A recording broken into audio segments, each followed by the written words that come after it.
ह्या पुस्तकाचे नाव आहे स्वामी विवेकानंदांचे चरित्र आणि लेखक आहेत रोमारोला, अनुवादिका विमलाबाई देशपांडे आणि प्राईस आहे 75 रुपीज. चला तर मग सुरू करूया.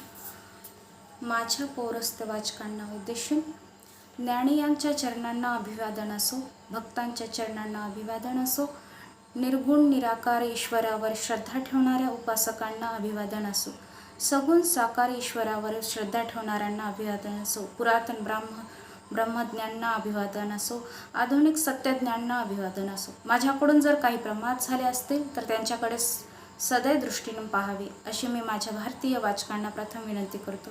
हे कार्य मी कितीही उत्साहाने हाती घेतले असले तरी हजारो वर्षांच्या विचारानुभवाच्या समृद्धीची पुण्यावी पाठीशी असणाऱ्या आशियाई व्यक्तींच्या जीवनाचे विश्लेषण करणे हे पाश्चात्य मनुष्याला अशक्यच आहे, कारण हे विश्लेषण प्रमादशील असण्याचा संभव फार. एवढे मात्र खरे की विविध प्रकारच्या व्यक्तींचे जीवन समजून घेण्याचा मी जो कळकळीचा प्रयत्न केला आहे त्या माझ्या कळकळीबद्दल मी ग्वाही देऊ शकतो.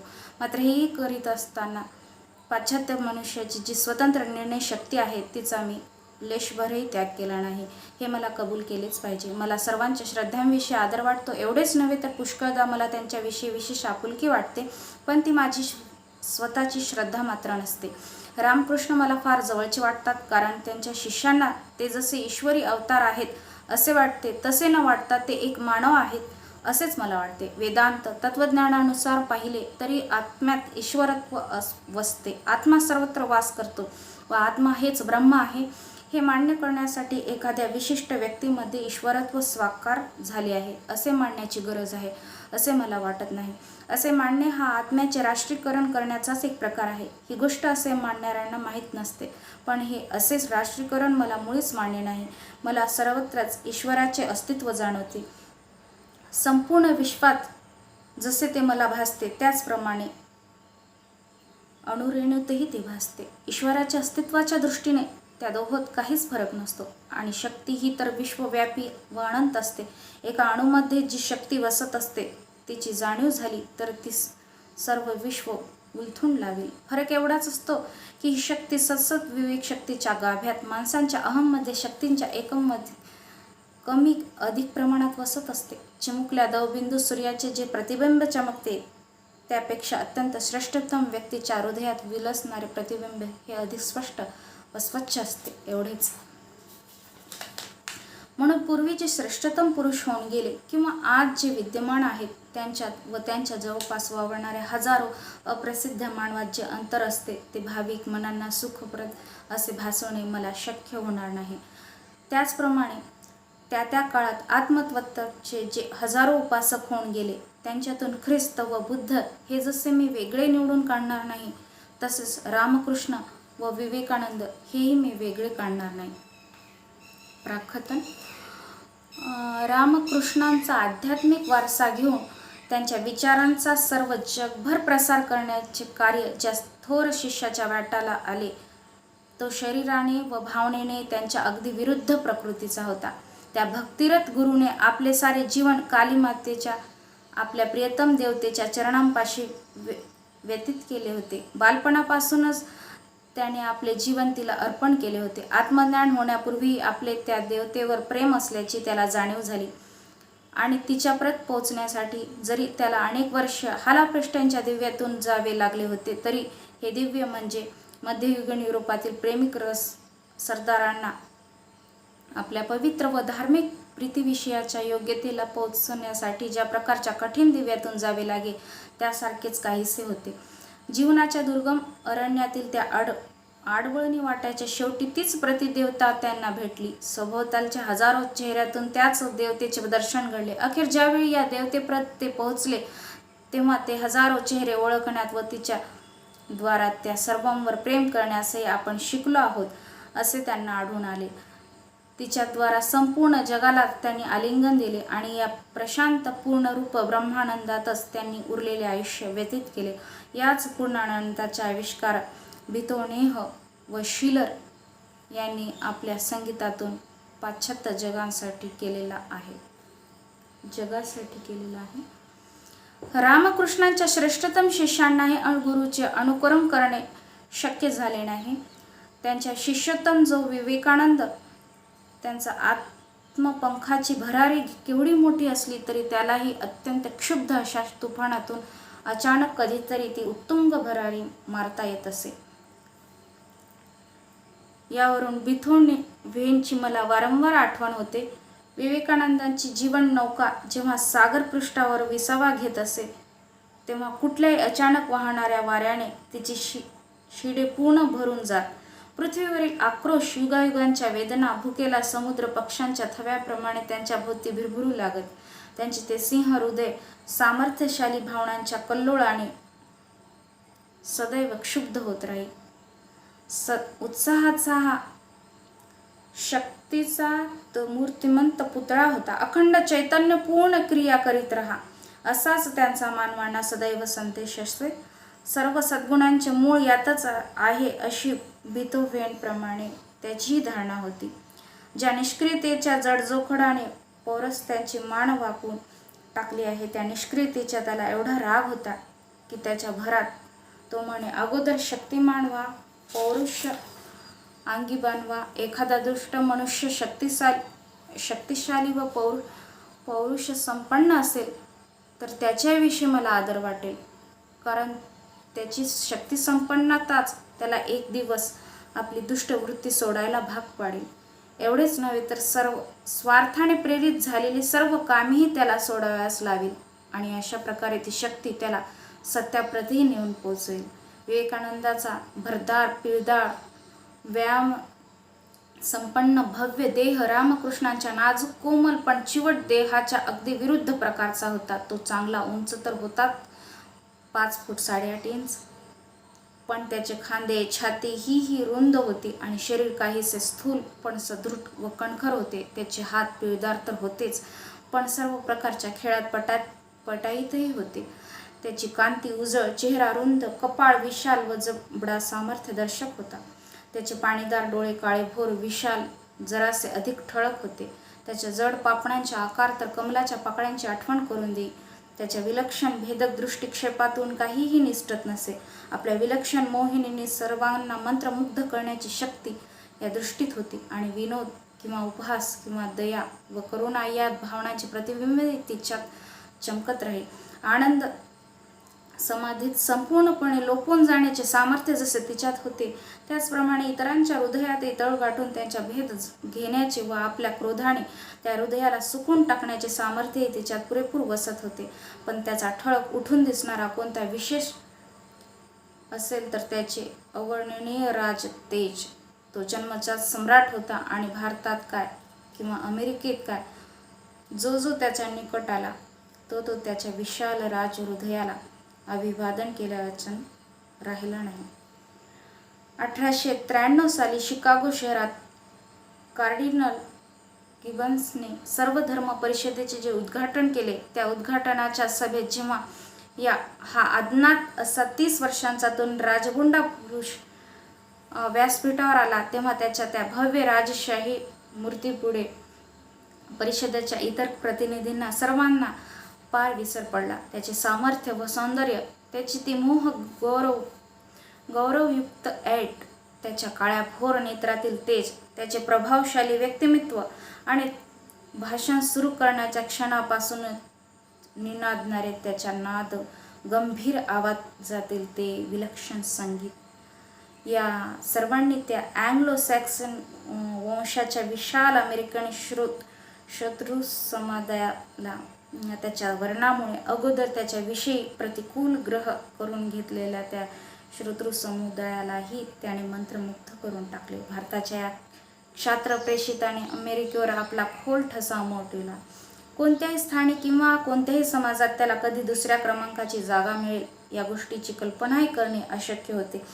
जेथे जेथे तो जाई तेथे तेथे त्याचे प्रथम स्थान आढळ असे. खुद्द त्याचे गुरु रामकृष्ण यांनी या आपल्या आवडत्या शिष्यासंबंधी जो एक साक्षात्कार आपल्याला झाल्याचे सांगितले त्यातही एका थोर ऋषीजवळ एक बालक आले अशा प्रकारचे या शिष्याचे व आपले वर्णन केले आहे.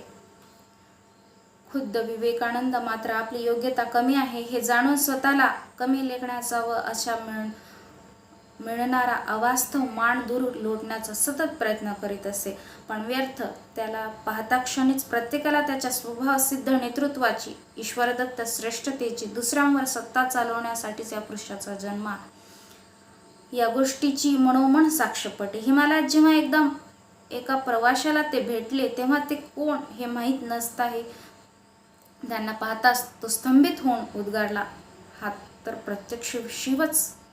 जणू काही त्याच्या देवतेने आपलेच नाव त्यांच्या भाल प्रदेशावर कोरून ठेवले होते. परंतु हा विशाल भाल प्रदेश एखाद्या खडकाने झंझावाताचा आघात सहन करावे त्याप्रमाणे चित्तात उठणाऱ्या झंझावाताचा आघात झेलीत होता. ज्या शांत वातावरणात, ज्या स्वच्छ प्रसन्न चित्तवृत्तीमुळे रामकृष्णांच्या मुद्रेवर सतत हास्य विलसत होते, ती चित्तवृत्ती, प्रसन्नता विवेकानंदाला क्वचित लाभली. त्यास त्यांचे अतिसामर्थ्यशाली शरीर व विशाल व्यापक बुद्धिमत्ता ही त्यांच्या मनात चालणाऱ्या वैचारिक तुफानांची रणक्षेत्रे बनावीत असेच जणू विधिलिखित होते. या रणक्षेत्रावर वर्तमान व भूत, पूर्व व पश्चिम, स्वप्न व कृती यांच्यामध्ये विजय मिळवण्यासाठीच अखंड तुमुल युद्ध चालू असे. त्यांचे ज्ञान एवढे मोठे होते की त्यांची कर्तृत्व शक्ती इतकी विलक्षण होती तरी आपल्या परस्पर विरोधी प्रकृतीतील एखाद्या भागाचे किंवा सत्याच्या एका भागाचे विसर्जन करून उरलेल्या इतर सर्व घटकात सुसंवाद साधणे हे त्यांना शक्य झाले नाही. त्यांच्यात ज्या परस्पर विरोधी वृत्ती होत्या त्यांच्या समन्वय घडून आणण्यासाठी त्यांना अनेक वर्षे झगडावे लागले. या समन्वयासाठी त्यांचे धैर्य खर्ची पडले. अखेर त्यांचे जीवन हे युद्ध व जीवन हे त्यांच्या लेखी समानार्थी शब्द होते. त्यांचे आयुष्य संपत आले होते आणि रामकृष्णांच्या व त्यांच्या शिष्यतमाच्या मृत्यूमध्ये अवघा 16 वर्षांचा काळ गेला. हा सर्व काळ तुमुल युद्धांनी, घोर वणव्यांनी भरलेला होता. अखेर या सामर्थ्यशाली देह जेव्हा चितेवर पडला तेव्हा त्याला पुरी 40 वर्षेही झाली नव्हती, पण त्या चितेची ज्वाला आजही धगधगत आहे. फिनिक्स पक्षी जसा राखेतून उठून बसतो त्याप्रमाणे त्या चितेच्या राखेतून तो विलक्षण पक्षी भारताचा आत्मा नव्याने जागृत झाला आहे. भारताची आपल्या एकतेवरील श्रद्धा उदय पावली आहे. वेदकालापासून सत्याची स्वप्ने पाहणाऱ्या आपल्या या पुरातन वंशाने ज्या थोर संदेशाचे चिंतन केले त्या संदेशावरील भारताची श्रद्धा जागृत झाली आहे. या संदेशाचे प्रत्यक्ष दर्शन उभ्या मानवजातीला करून देण्याचे काम आज भारताला करायचे आहे. श्रीरामकृष्ण. बंगाल प्रांतात ताडवृक्षांच्या लहान लहान तळ्यांच्या व भातशेतांच्या कोंदणात बसणाऱ्या कामारपुकुर नावाच्या एका बाजूच्या खेड्यात चट्टोपाध्याय या आडनावाचे जुन्या चालीचे एक वयस्क कुटुंब राहत होते. चट्टोपाध्याय पती पत्नी गरीब व भाविक असून प्रभू रामचंद्राचे उपासक होते. खुदिराम चट्टोपाध्याय हे जुन्या काळच्या माणसांप्रमाणे सत्यप्रिय असल्यामुळे त्यांच्या शेजारी असलेल्या मोठ्या जमीनदाराच्या वतीने खोटी साक्ष देण्याचे त्यांनी नाकारले व त्यामुळे त्यांचे सर्वस्व लुबाडले गेले. पण त्यांच्यावर ईश्वरी कृपा झाली. 60 वर्षांचे वय झाले असताही विष्णुपदाचे दर्शन घेण्यासाठी ते गयेच्या पायी यात्रेस निघाले. ते गयेस पोहोचले त्या रात्रीच्या त्यांना स्वप्नात देवाचे दर्शन घडले व जगद्धरासाठी मी लवकरच पृथ्वीवर जन्म घेणार आहे असा दृष्टांत त्यांना झाला. या सुमारास कामारपुकुर येथे त्यांची पत्नी चंद्रामणी हिला देवाने आपल्या उदरात प्रवेश केला आहे असे स्वप्न पडले. तिच्या झोपडीसमोरच्या शिवमंदिरातील मूर्ती पाहता पाहता जिवंत होऊन तिच्यातून एक ज्योती निघून आपल्या शरीरात शिरलेली तिने पाहिले. या विलक्षण प्रकाराने हादरून जाऊन ती मूर्छित पडली. ईश्वराने अशा प्रकारे अनुग्रह केलेली चंद्रामणी जेव्हा शुद्धीवर आली तेव्हा आपण गर्भवती झाल्याचे तिच्या ध्यानात आले. तिचा पती गये होऊन परत आल्यावर त्याला आपल्या पत्नीत विलक्षण परिवर्तन झालेले आढळून आले. तिला आता अद्भुत असे आवाज ऐकू येऊ लागले. तिच्या उदरात देव वाढत होता. श्रीरामकृष्ण या नावाने पुढे साऱ्या जगाला जे परिचित झाले ते बालक 18 फेब्रुवारी 1836 या शुभ दिनी जन्मास आले.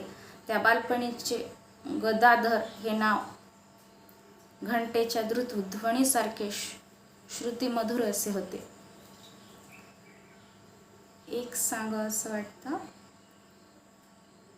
की माझाही आर्य पोटात होता तेव्हा मलाही असेच आवाज येत होते.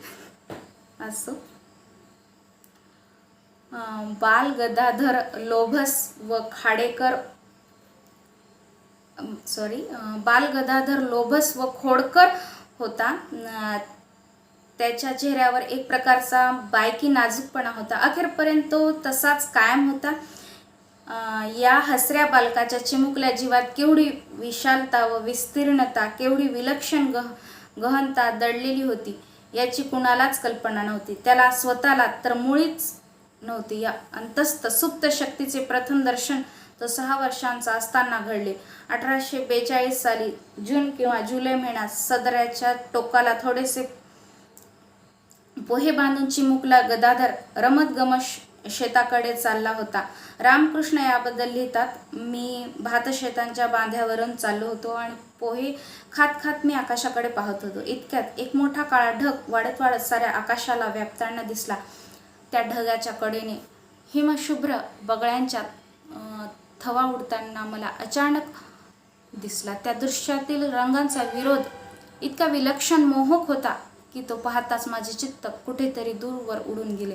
मूर्छा येऊन मी जमिनीवर पडलो. माझे पोहे इकडे तिकडे पसरले गेले. कुणीतरी उचलून मला घरी नेले. विलक्षण आनंदाने व भावपूर्णतेने मला घेरून टाकले. भावसमाधीत प्रवेश करण्याचा माझा तो पहिलाच प्रसंग होता. त्या वेळेपासून भावसमाधीत विलीन होण्याचे प्रसंग गदाधरावर वारंवार येऊ लागले. युरोपमध्ये अशा प्रकारच्या अवस्थांचे भवितव्य अगोदरच ठरून गेलेले असे. तेथे अशा अवस्थेत जाणारे बालक वेड्यांच्या इस्पितळात टाकले गेले असते व मानसिक रोगचिकित्सेच्या तंत्राप्रमाणे दररोज त्याच्यावर उपचार केले गेले असते. दररोजच्या या जाणतेपणाने केलेल्या उपचारांनी आतील ज्योत विझवून टाकली गेली असती. हा दैवी दीप नष्ट झाला असता. कधी कधी या अशा प्रकारात बालकही मृत्युमुखी पडे.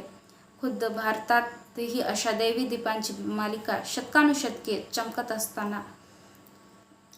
असता रामकृष्णांच्या भावसमाधीमधील सर्वांना चिंता वाटू लागली. मानवात होणाऱ्या दैवी संचाराचा त्यांच्या मातापित्यांना प्रत्यक्ष परिचय होता, तरी आपल्या मुलाच्या या प्रकारच्या अवस्थामुळे ते भयभीत झाले. बाकी या भावावस्था वगळता तर इतर वेळी या बालकांची प्रकृती उत्तम असे. त्याला अनेक निसर्गदत्त देणग्या असल्या तरी सर्वसामान्य मुलांच्या तुलनेत तो असामान्य किंवा अतिसामान्य असा वाटत नसे. देवांच्या मातीच्या मूर्ती घडवण्यात तो कुशल असे. पुराणातील व रामायण महाभारतातील कथा तो मनात रंगवी व रंगवून सांगे. श्रीकृष्णाची गोकुळ वृंदावनीची गीते तो अत्यंत मधुर आवाजात तन्मयतेने गात असे आणि कधीकधी तर त्याची विलक्षण तैलबुद्ध त्याला पंडितांच्या विद्वानांच्या चर्चात भाग घेण्यास लावी. येशू ख्रिस्ताने ज्याप्रमाणे जीव पंडितांना आपल्या बुद्धीने चकित करून सोडले होते त्याप्रमाणे हाही विद्वानांना चकित करून टाके. तो 7 वर्षांचा होत नाही तोच त्याचे वडील वारले. यानंतर या कुटुंबाची काही एक वर्ष हालात गेली, कारण त्यांच्यापाशी उदरनिर्वाहाचे कोणतेच साधन नव्हते. म्हणून वडील मुलगा रामकुमार हा कलकत्त्यास गेला व तेथे त्याने एक शाळा काढली. आपला धाकटा भाऊ आता वयात आला आहे तेव्हा त्याचे शिक्षण करावे या हेतूने त्याने गदाधराला बोलावून घेतले. पण आध्यात्मिक जीवनाची तळमळ लागलेला हा धाकटा भाऊ स्वच्छंद वृत्तीचा असल्याने तो काहीही शिकेना. त्यावेळी राणी रासमणी या नावाची खालच्या जातीतील एक धनवान स्त्री होती. तिने कलकत्त्यापासून 4 मैलांवर असलेल्या दक्षिणेश्वर या स्थानी गंगेच्या पूर्व तीरावर जगन्माता कालीदेवीचे मंदिर बांधले. या मंदिरात पुजारी म्हणून काम करणारा ब्राह्मण मिळण्याची तिला फार अडचण पडली. कारण आश्चर्याची गोष्ट अशी आहे की भारतात साधू, भिक्षू, दार्शनिक यांच्याविषयी केवढाही आदर असला तरी मंदिरातील पगारी पुजाराबद्दल तेथील लोकांना फारसा आदर वाटत नाही. कारण युरोपात ज्याप्रमाणे मंदिर हे देवाचे शरीर व हृदय मानले जाते, देवाच्या प्रत्येकीच्या त्यागाचे पवित्र स्थान मानले जाते, तसे ते भारतात मानले जात नाही. बरीचशी मंदिरे ही पुण्य मिळवण्यासाठी धनवंतांनी बांधलेली अशी असतात. खरी धर्म प्रवणता हे वैयक्तिक बाब आहे. प्रत्येक व्यक्तीचा आत्मा हे त्या धर्माचे मंदिर आहे असे भारतात मानतात. या विशिष्ट मंदिराच्या बाबतीत तर परिस्थिती अधिक अवघड होती, कारण हे मंदिर बांधणारी स्त्री ही शूद्र जातीची होती, त्यामुळे येथे पुजारी पण स्वीकारणे हे कोणत्याही ब्राह्मणाला अधिक कठीण होऊन बसले होते. 1855 साली रामकुमारांनी ही पुजारी पण स्वीकारण्यास आपले मन तयार केले, परंतु जातीसंबंधीचे सर्व विधी निषेध पाळण्याबद्दल त्यांच्या धाकट्या भावाचा गदाधराचा विशेष कटाक्ष असल्यामुळे मोठ्या प्रयासानेच त्यांचे मन वळवावे लागले. हळूहळू या कामाबद्दल त्यांचा तिटकारा कमी होऊ लागला आणि 1 वर्षानंतर वडील भाऊ मरण पावला. त्याची जागा घेण्याचे रामकृष्ण यांनी ठरवले. कालीदेवीचा हा तरुण पुजारी त्यावेळी 20 वर्षाचा होता. जिची पूजा करण्याचे काम आपण पत्करले आहे ती देवता केवढी भयंकर आहे याची त्याला कल्पना नव्हती. एखादी गुरगुरणारी वाघीण आपल्या भक्ष्याला ज्याप्रमाणे आकर्षित करते त्याप्रमाणे सतत 10 वर्षे आपल्या चमकणाऱ्या डोळ्यांच्या टप्प्यात या पुजाराला ठेवून कालीमाता त्याच्यावर जणू ताव मारित होती. देवळात तो तिच्याजवळ एकटाच होता, पण जणू काही एका गरगरणाऱ्या विलक्षण वावटळीच्या केंद्रातच तो वावरत होता. कारण देवळात येणाऱ्या हजारो देववेडा माणसांचे ज्वलंत श्वास पावसाळ्याच्या प्रारंभीच्या झंझावाताप्रमाणे धुळीच्या लोट उडून जात. असंख्य यात्रेकरूंची तेथे सतत रीघ लागे. साधू, फकीर, हिंदू, मुसलमान या साऱ्या देववेड्यांचा समुदाय तेथे जमे. पुढे एकदा जेव्हा विवेकानंदांनी आपण देव पाहिला आहे का असा प्रश्न रामकृष्णांना विचारला, तेव्हा त्यांनी उत्तर दिले, तू मला दिसतोस तसाच देव मला स्पष्ट दिसतो, फक्त तुझ्यापेक्षा त्याच्या दर्शनात अतिशय उत्कटता आहे, एवढेच. रामकृष्ण निर्गुण निराकाराचे उपासक होते, पण ईश्वराचे दर्शन सगुण साकार रूपात आपणास घडते असा त्यांच्या म्हणण्याचा आशय होता. ज्या काळातील घटना मी निवेदन करीत आहे त्या काळी म्हणजे 1858 साली मात्र रामकृष्णांना ही पुढील परिणत प्रज्ञता या वयाची होती. त्या दिशेने त्यांना अजून बराच प्रवास करायचा होता. वस्तुस्थिती अशी होती की त्यावेळी देवाच्या शोधार्थ निघालेला उपासक एखाद्या आंधळ्याप्रमाणे वाटाड्याच्या मदती वाचूनच पुढे चालला होता. मार्गाने सरळ जाण्याऐवजी काट्या कुंपणातून तो जबरदस्त जाण्याचा प्रयत्न करी व या प्रयत्नात अनेकदा खड्ड्यात पडे, तरीही त्याची त्या मार्गावरील प्रगती चालूच होती. दरवेळी खड्ड्यात पडला की तो स्वतःला सावरी पुन्हा मार्गस्थ होई. यावरून तो अहंकारी किंवा हट्टी होता असे समजण्याचे मात्र मुळीच कारण नाही. वस्तुतः तो अतिशय साधाभोळा होता. तुझी ही विलक्षण अवस्था हा तुला जडलेला एक रोग आहे असे जर त्याला कोणी सांगितले असते तर त्याने त्या रोगावरचा उपचार चटकन विचारला असता आणि कुणी तो सुचवला असता तर त्याने तो करूनही पाहिला असता.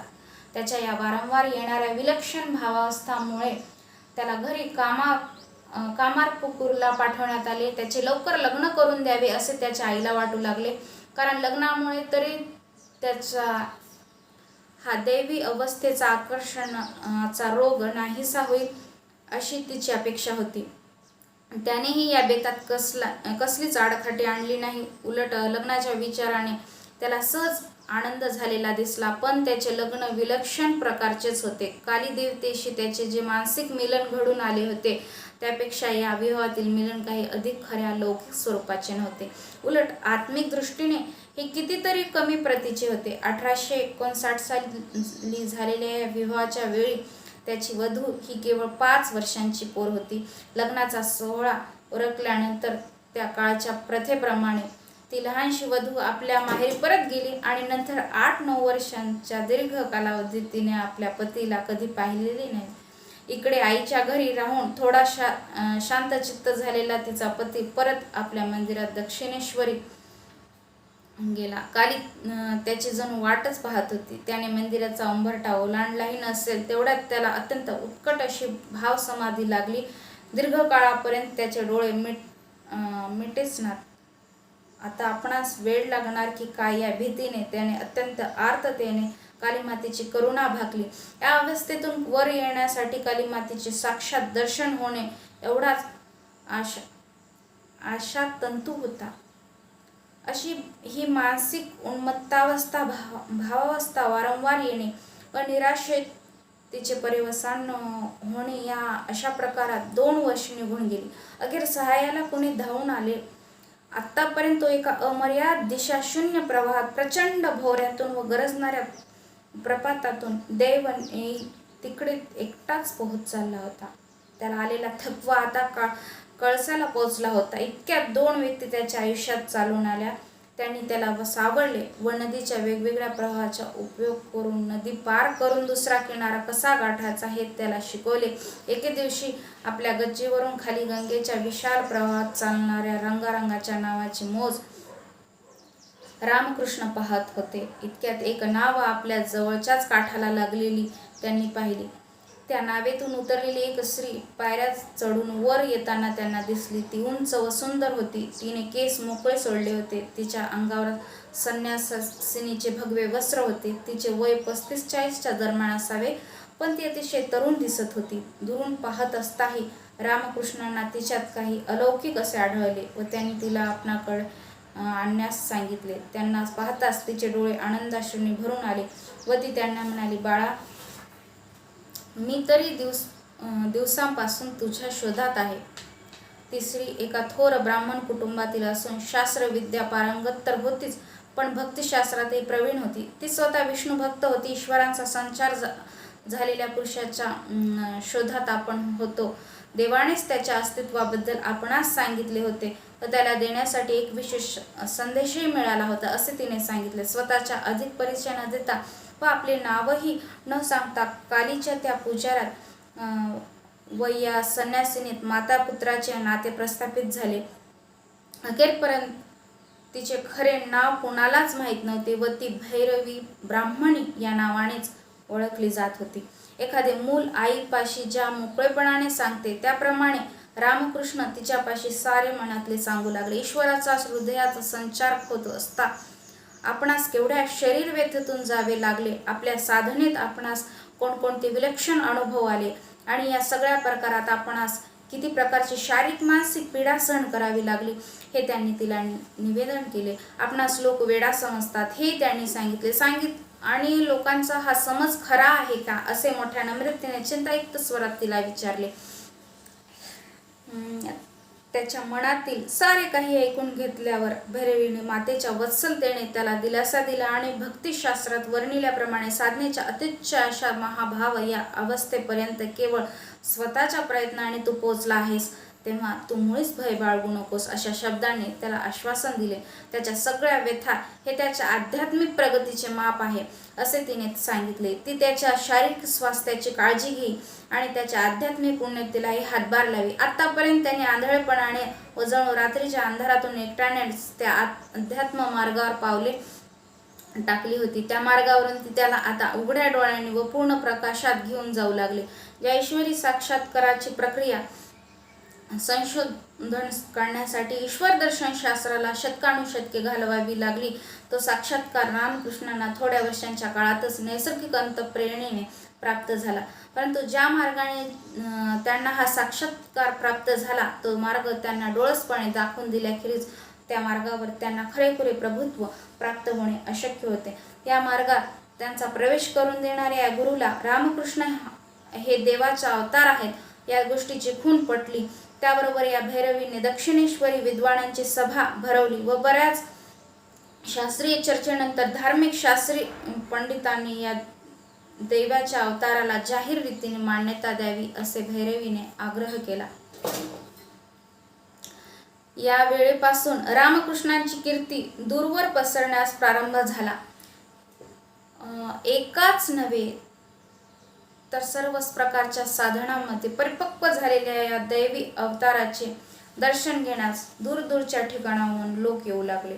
वेगवेगळ्या प्रकारच्या साधन मार्गांनी ईश्वर प्राप्ती करून घेणारे साधक, साधू, ईश्वर वेडे हे सगळे रामकृष्णांचा सल्ला घेण्यासाठी व त्यांचे मार्गदर्शन मिळवण्यासाठी येत आणि सर्व साधन मार्गांच्या केंद्रस्थानी बसून रामकृष्ण त्या सर्वांचे गुरुत्व करीत. ईश्वर प्राप्ती करून घेतलेला डाटेप्रमाणे तो नरकातून परतला नव्हता, तर समुद्राच्या तळाशी जाऊन मोती वेचणाऱ्याप्रमाणे तो मोती वेचून परतला होता. ईश्वर प्राप्ती करून घेतलेल्या या महापुरुषाच्या स्वरूपाचे जे वर्णन या साधकांच्या तोंडून ऐकू आले, त्यावरून भाव समाधीच्या अग्निदिव्यातून तावून सुलाखून निघालेल्या पावन झालेल्या त्याच्या शरीराच्या दिव्य कांतीच्या दर्शनाने त्यांच्यावर केवढी मोहिनी टाकली होती ते कळून येते. परंतु अशी वस्तुस्थिती असताना ही आयुष्याच्या अखेरच्या क्षणापर्यंत रामकृष्ण हे अतिशय साधे निरहंकारी असेच राहिले. कारण ईश्वराने त्यांना इतके भारून टाकले होते की स्वतःचा विचार त्यांना सुचणेच शक्य नव्हते. जे साध्य झाले त्याचे चिंतन करण्याऐवजी अजून जे साध्य व्हायचे होते त्याच्या चिंतनातच ते सदैव मग्न असत. आपला अवतार म्हणून उल्लेख केलेला त्यांना आवडत नसे. जेव्हा अध्यात्म शिखराच्या टोकाला ते पोचले असे इतरांनाच नव्हे तर भरविलास त्यांच्या गुरुलाही वाटले. त्यावेळी त्यांनी आपली दृष्टी उरलेल्या अतिशय कठीण चढणीकडे लावली व त्यांना अखेर शिखर गाठणे भागच पडले. पण शिखराची ही अखेरची चढण्यास रामकृष्णांना आपल्या जुन्या गुरुचे सहाय्य उपयोगी पडेना. त्यामुळे 3 वर्षे ज्या भैरवीने त्यांच्या आध्यात्मिक मातेने त्यांचे पालन व शिक्षण केले होते, तिला आपल्या दुधावर आजवर अवलंबून राहणारे मूल आपल्यापासून दुसऱ्या अधिक श्रेष्ठ गुरुच्या मागे जात असल्याचे दुःख इतर माताप्रमाणे सहन करावे लागले. हा नवा गुरु अधिक उग्र, अधिक सामर्थ्यशाली असा होता. 1864 सालाच्या अखेर सगुण देवतेच्या साक्षात्काराचे साध्य रामकृष्णांनी ज्या क्षणी प्राप्त केले त्या क्षणी निर्गुण निराकार ईश्वराचा प्रेरित होऊन आपल्या पुढील कार्याची जाणीव नसतानाही अचानक दक्षिणेश्वरी येऊन पोहोचला. हा प्रेषित म्हणजे तोतापुरी नग्न संन्यासी होय. हा एक असामान्य असा वेदांती व सतत भ्रमण करणारा संन्यासी होता. 40 वर्षांच्या अविरत साधनेनंतर त्याला निर्गुण ईश्वराचा साक्षात्कार झाला होता. हा मुक्तात्मा या संपूर्ण विश्वाच्या मायेकडे अतिशय तटस्थ वृत्तीने व निर्विकार दृष्टीने पाहत होता. एका ठिकाणी 3 दिवसांपेक्षा अधिक काळ राहायचे नाही हा तोतापुरीचा नियम होता. तो आपल्या मार्गाने भ्रमण करीत असता रामकृष्ण सहजच त्याच्या दृष्टीस पडले. रामकृष्णाचे मात्र त्यांच्याकडे लक्ष नव्हते. काली मंदिराच्या पायऱ्यावर बसलेला हा तरुण पुजारी अत्यंत अंतस्थ देवतेच्या दर्शनानंदात भान विसरून गेला होता. त्याला त्या अवस्थेत पाहताच तोतापुरी चकित होऊन थांबला. रामकृष्णांना तो म्हणाला, बाबा, सत्य साक्षात्काराच्या मार्गावर तू बराच दूरवर पोहोचलेला दिसतोस. तुझी इच्छा असेल तर त्या पुढच्या अवस्थेत परत पोहोचण्यास मी तुला सहाय्य करेन. रामकृष्णांनी निर्व्याज सहजतेने उत्तर दिले, पण त्यासाठी प्रथम मला कालीमातेची परवानगी घेतली पाहिजे. त्यांच्या या सरळ उत्तराने त्या कठोर तपस्व्यालाही हसू आले. कालीमातेने परवानगी दिली व रामकृष्णांनी या दैवी गुरुचे मार्गदर्शन विनयाने व संपूर्ण श्रद्धेने मान्य केले. प्रथम रामकृष्णांना दीक्षा मिळण्यापूर्वीच्या सर्व परीक्षातून पार पडावे लागले. यासाठी ब्रह्मपवित व पुजाराचे पद यासारख्या उपाधी व अधिकार यांचे विसर्जन करायचे होते. या गोष्टीचे त्यांनी मुळीच महत्त्व वाटत नव्हते. परंतु ज्या सगुण देवमूर्तीवरील अत्युत्कट प्रेमावर जे आजवर जगले होते, त्या प्रेमावर आधारलेल्या भ्रमपूर्ण कल्पनांचे त्यांना आता विसर्जन करावे लागणार होते. मला वाटतं मला चष्मा लागतोय. आजवरच्या सगुण भक्तीचे व त्यागाचे जे फल त्यांना येथे मिळाले होते, परलोकी मिळणार होते, त्या सर्वांचा कायमचा संन्यास करावा लागणार होता. भूमातेप्रमाणे विवस्त्र होऊन आपले स्वतःचे श्राद्ध त्यांना करायचे होते. आपल्या अहंचे व हृदयाचे अखेरचे अवशेषही त्यांना भस्मीभूत करून टाकायचे होते. हे केल्यानंतरच नव्या जीवनाची निदर्शक अशी संन्यासाची भगवी वस्त्रे त्यांना परिधान करता येणार होती. तोतापुरी आता त्यांना अद्वैत वेदांताची प्रमुख तत्वे शोध घेण्यासाठी खोल अवगाहन कसे करायचे व हे केल्याने आत्म्याचे ब्रह्माशी असलेले एकरूपत्व कसे साध्य होते आणि हे एकरूपत्व समाधीच्या साह्याने पूर्ण स्थिर पद होण्यासाठी काय करायचे याची शिकवण तोतापुरी रामकृष्णांना देऊ लागले. समाधीच्या सर्व प्रकारातून रामकृष्ण गेलेत होते, परंतु त्यांना देखील अखेरच्या निर्विकल्प समाधीच्या दाराची किल्ली सहजपणे प्राप्त झाली नाही.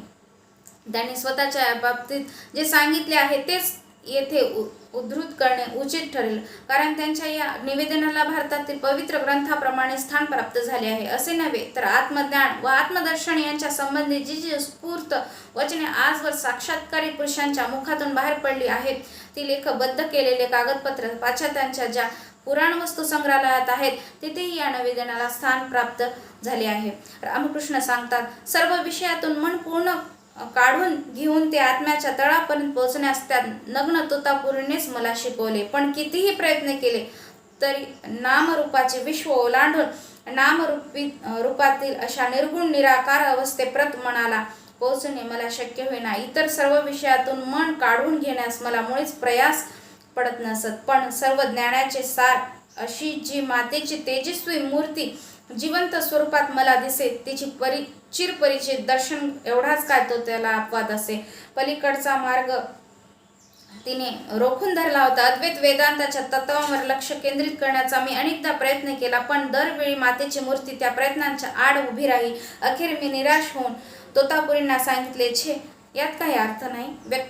व्यक्तातून माझे चित्त काढून ते अव्यक्ताकडे नेणे, आत्म्याचे साक्षात दर्शन घेणे हे मला कधीही शक्य होणार नाही. यावर तो कठोरपणे म्हणाला, काय शक्य नाही असे तू म्हणतोस काय? तुला ते शक्य केलेच पाहिजे.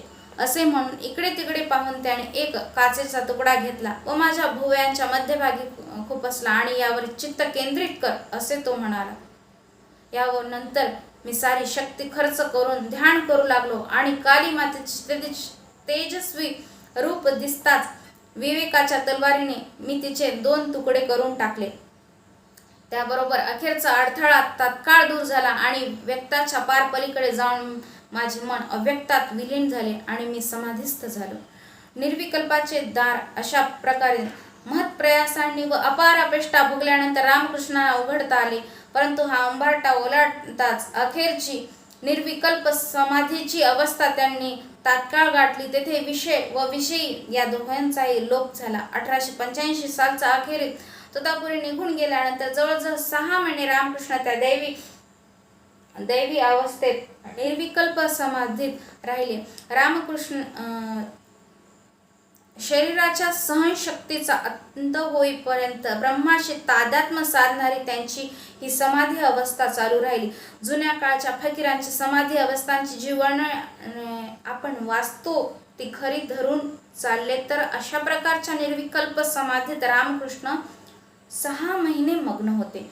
या अवस्थेत त्यांचा आत्मा शरीराचा त्याग करून गेलेला असल्यामुळे ते एखाद्या रिकाम्या घराप्रमाणे बनते आणि देहाचा नाश करणाऱ्या शक्तीचा जणू रान मोकळे करून दिलेले असते. या काळात त्यांच्या एका पुतण्याने त्यांच्या जीवरहित शरीराची काळजी घेतली नसती तर रामकृष्णांना मृत्यू झाला असता.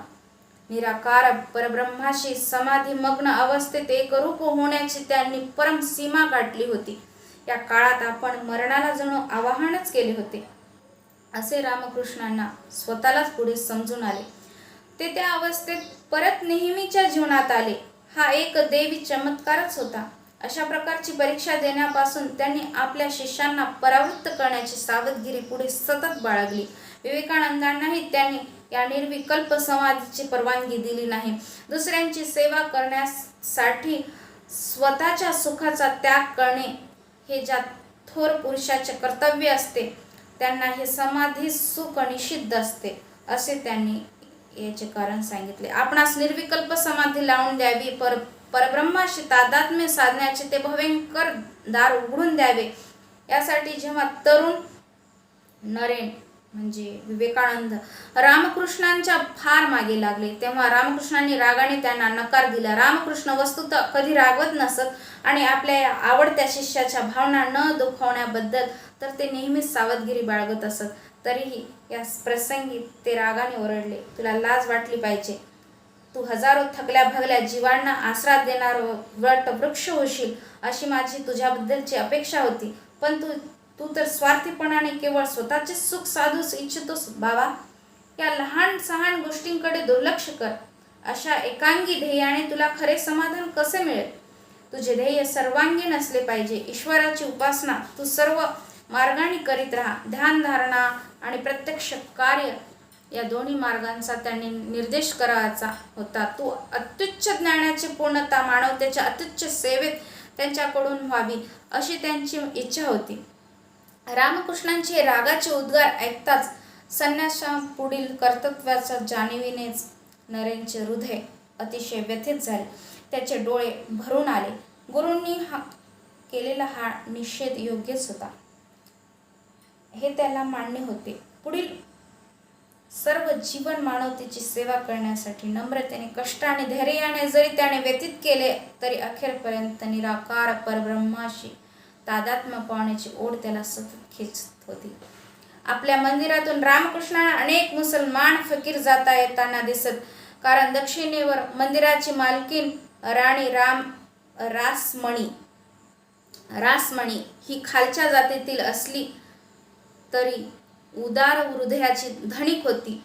धर्मविषयक उदार धोरणामुळे तिने आपल्या मंदिराच्या आवारात सर्व धर्मांचा संचार करणाऱ्या उपासकांसाठी खास खोल्या बांधून ठेवल्या होत्या.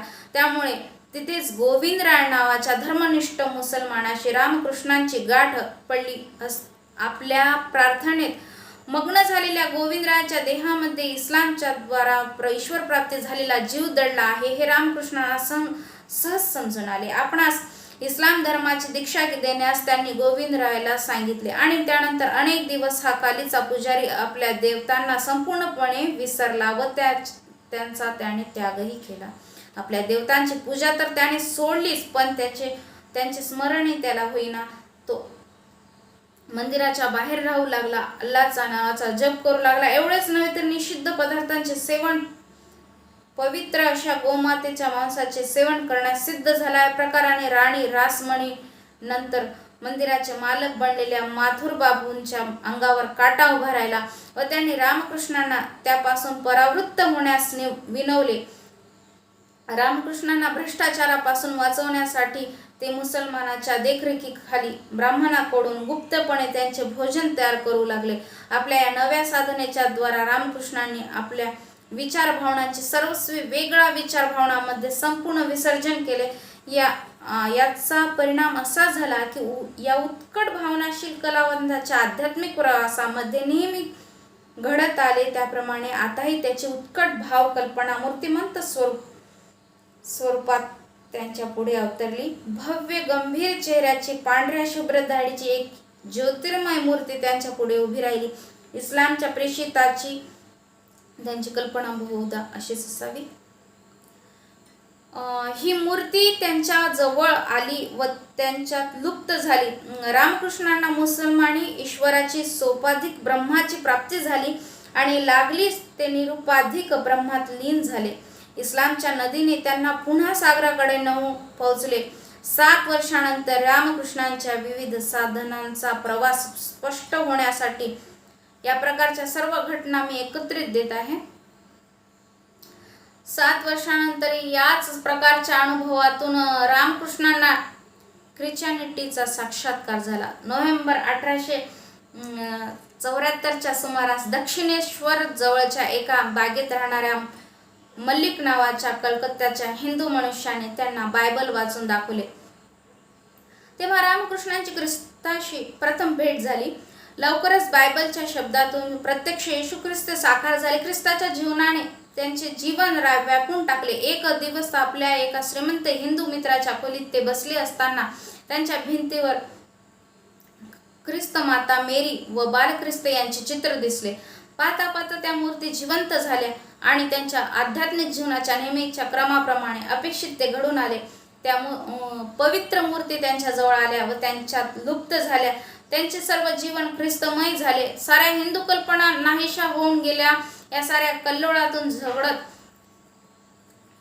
वर निघण्याचा प्रयत्न करीत अतिशय घाबरून जाऊन रामकृष्ण ओरडले, आई तू हे काय करीत आहेस, मला वाचव. पण व्यर्थ. त्या प्रचंड लाटेने त्यांचे पूर्वीचे सारे काही धावून टाकले. त्यांचे हिंदू मन सर्वस्वी बदलून गेले. आता त्यांच्या मनात ख्रिस्ताशिवाय कोणालाही स्थान नव्हते. ख्रिश्चन विचार व ख्रिश्चन प्रेम यांनी त्यांचे जीवन अनेक दिवस व्याप्त होऊन गेले. आता त्यांना मंदिरात जाण्याची आठवण होईना. यानंतर एक दिवस दुपारी दक्षिणेश्वराच्या पंचवटीमध्ये गौरवर्णाची शांत मुद्रेची विशाल नेत्रांची एक मूर्ती त्यांच्याकडे येताना त्यांना दिसली. हा कोण आहे हे माहीत नसतानाही या अज्ञात पुरुषाच्या मोहिनीने ते मंत्रमुग्ध होऊन गेले. ते त्याच्याजवळ जाताच रामकृष्णांना आपल्या हृदयाच्या गाभाऱ्यातून मधुर स्वरात ऐकू आले, हा ख्रिस्त पहा. जगाच्या उद्धारासाठी ज्याने आपल्या हृदयाचे रक्त सांडले, मानवाच्या प्रेमासाठी ज्याने अनंत यातना भोगल्या, तो हा योगेश्वर ईश्वरामध्ये नित्यरत झालेला येशू ख्रिस्त पहा. हा मूर्तिमंत प्रेम आहे. मानवाच्या त्या पुत्राने कालीमंताच्या या पुत्राला भारतातील या ऋषीला आलिंगन दिले आणि स्वतःमध्ये प्रविष्ट करून घेते. रामकृष्णाला समाधी लागली. याप्रमाणे पुन्हा एकदा ते ब्रह्माशी तादात्म्य पावले. त्यानंतर हळूहळू ते भूमीवर उतरले. पण तेव्हापासून त्यांची येशू ख्रिस्तांच्या ईश्वरत्वावरील श्रद्धा दृढ झाली. परंतु त्यांच्या दृष्टीने ख्रिस्त हा केवळ एकच अवतार नव्हता. ते बुद्ध व कृष्ण हेही अवतार मानित. रामकृष्ण आपल्या शिष्यांना आत्मविश्वासाने सांगत, हिंदू, इस्लाम, ख्रिश्चन या सर्व धर्माचे मी प्रत्यक्ष आचरण केले आहे. तसेच हिंदू धर्मात जे वेगवेगळे पंथ आहेत त्यांचेही मी आचरण केले आहे. त्यामुळे निरनिराळ्या मार्गाने ज्या देवांकडे सर्व धर्म व पंथ वाटचाल करीत आहेत, तो देव एक आहे हे मला आढळून आले आहे. तुम्ही सर्व धर्मांचे पंथांचे एकदा अनुकरण केले पाहिजे. मी जिकडे पाहतो तिकडे धर्माच्या नावाने माणसे आपापसात भांडत असताना आढळतात. हिंदू, मुसलमान, ब्राह्मण समाजी, वैष्णव आणि इतर पंथांचे लोक सर्व हेच करतात. पण त्यांना हे कळत नाही की ज्याला कृष्ण म्हणतात त्याचेच नाव शिव आहे. आदिमाया, येशू ख्रिस्त, अल्लाह ही सर्व त्या रामाचीच हजारो नावे आहेत. तलावाला अनेक घाट असतात. एका घाटावर हिंदू मनुष्य कुंभांनी पाणी भरील व त्याला जल म्हणेल. दुसऱ्या घाटावर मुसलमान कातड्याच्या पिशवीत पाणी भरील व त्याला पाणी म्हणेल. तिसऱ्या घाटावर ख्रिश्चन माणूस पाणी भरील व त्याला वॉटर म्हणेल. असे असताना हे पाणी जल नाही तर पाणी किंवा वॉटर आहे असे कोणीतरी खरोखर समजेल का? किती हास्यास्पद होईल. अशी कल्पना. सर्वांचे अधिष्ठान एकच आहे पण त्यांचे नावे वेगवेगळे आहेत व सर्वजण या एकाच्याच शोधात आहेत. फक्त वातावरण, प्रकृती, नाम हीच काय ती भिन्न भिन्न असतात. म्हणून प्रत्येकाने आपल्याच मार्गाने जावे. ईश्वर प्राप्तीची त्याला जर उत्कट तळमळ असेल तर त्याला ईश्वर निश्चितच प्राप्त होईल. रामकृष्ण आपल्या शिष्यांना कसे शिकवित हे पाहण्यासारखे आहे.